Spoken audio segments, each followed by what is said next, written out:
ऐसा मंदिर जहां समुंदर की दहाड़ दहलीज पर पहुंचते ही एकदम खामोश हो जाती है, जहां 45 मंजिली ऊंचाई पर लहराता लाल ध्वज हर रोज हवा को उल्टा मोड़ देता है और जहां सुदर्शन चक्र को आप किसी भी दिशा से निहारे हमेशा सीधा आपकी ओर ही टिके रहता है। तो आज हम इस वीडियो में जगन्नाथ मंदिर के ऐसे रहस्य बताएंगे जिनकी तह में पहुंचना आज भी वैज्ञानिक के बस के बाहर है। जगन्नाथ मंदिर ओडिशा के पुरी में स्थित ये मंदिर न केवल भारत का एक पवित्र तीर्थ है बल्कि यहाँ हर एक चीज चमत्कार है। पहला रहस्य, हर 12 से 19 साल में एक बार भगवान जगन्नाथ, बलभद्र और सुभद्रा जी की मूर्तियों को बदला जाता है, जिसे नव कलेवर कहा जाता है। और ये एक बहुत ही गुप्त प्रक्रिया होती है क्योंकि मूर्ति के अंदर एक ब्रह्म पदार्थ है जो कि इस तत्व को आज तक किसी ने भी नहीं देखा। हमारे जैसे साधारण मनुष्य उस प्रकाश को सह नहीं पाते, इसीलिए मान्यता के अनुसार वो ब्रह्म पदार्थ असलियत में भगवान श्री कृष्ण का असली हृदय है,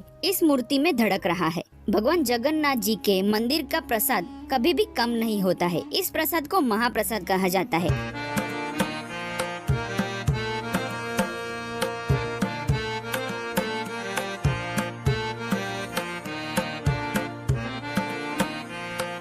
मान्यता के अनुसार स्वयं देवी लक्ष्मी इस प्रसाद को बनाने में सहायता करती है। इस प्रसाद को रोज 2 लाख से भी ज्यादा लोग खाते हैं, लेकिन प्रसाद कभी कम नहीं पड़ता, वेस्ट नहीं होता, ना ही ज्यादा बचता है। ये भगवान जगन्नाथ जी का चमत्कार है। भक्त जितने भी हो, प्रसाद उन तक पहुंच ही जाता है। मंदिर में प्रसाद बनाने की मात्रा हमेशा एक समान रहती है, चाहे भक्त ज्यादा हो या कम हो।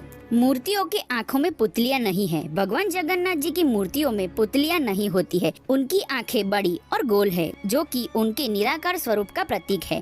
कुछ लोगों का मानना है कि ये भगवान की करुणा और दया का प्रतीक है, जो बिना पलक झपकाए अपने भक्तों को देखते हैं। जगन्नाथ जी की मूर्तियाँ पत्थर से नहीं बल्कि लकड़ियों से बनाई जाती है। भगवान जगन्नाथ जी की मूर्ति नीम की लकड़ी से बनाई जाती है, जिसे दारू कहा जाता है, लेकिन हर नीम का पेड़ उपयोग में नहीं लिया जाता। मूर्तियाँ बनाने के लिए कुछ विशेष प्रकार की चीजों का ध्यान रखा जाता है। ये कोई भी नीम का पेड़ नहीं हो सकता, उस पेड़ का कहीं से भी खंडित ना होना, उस पेड़ पर सफेद सांप का होना और वो पेड़ शिवलिंग के पास उगा हुआ होना चाहिए। ऐसा माना जाता है कि भगवान जगन्नाथ के लिए लकड़ी का चुनाव स्वयं प्रकृति करती है। अधरा पान नीति, ये भोग एक विशेष प्रकार का तरल प्रसाद है। मान्यता के अनुसार इस प्रसाद को ना ही किसी भक्त को दिया जाता है, ना ही पंडित को दिया जाता है। भगवान जगन्नाथ की रथ यात्रा में भूत, प्रेत, देवता, राक्षस सभी लोग सम्मिलित होते हैं और ये प्रसाद उन आत्माओं की मुक्ति के लिए होता है जो मोक्ष पाना चाहती है। इसीलिए रथ यात्रा खत्म होते ही इस तरल प्रसाद को गिराया जाता है ताकि सभी अतृप्त आत्माएं, भूत, प्रेत, राक्षस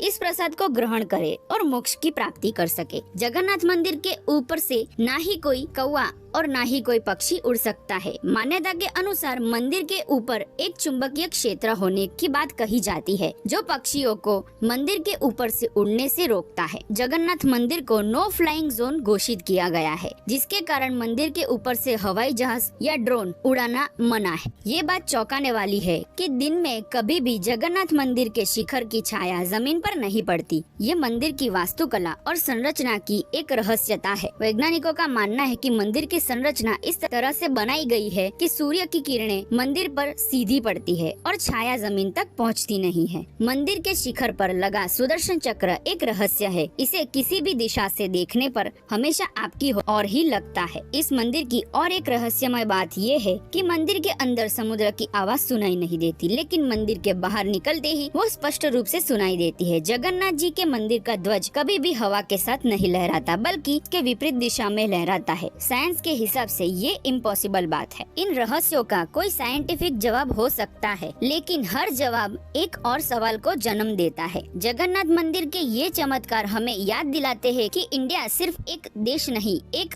आध्यात्मिक यात्रा है। अगर आपको ये वीडियो पसंद आया हो तो लाइक, शेयर और सब्सक्राइब करना मत भूलिए। कमेंट में जरूर लिखिए कौन सा रहस्य आपको ज्यादा हैरान कर गया, और ऐसे ही रहस्य जानने के लिए हमें सब्सक्राइब जरूर करिए। Thanks for watching.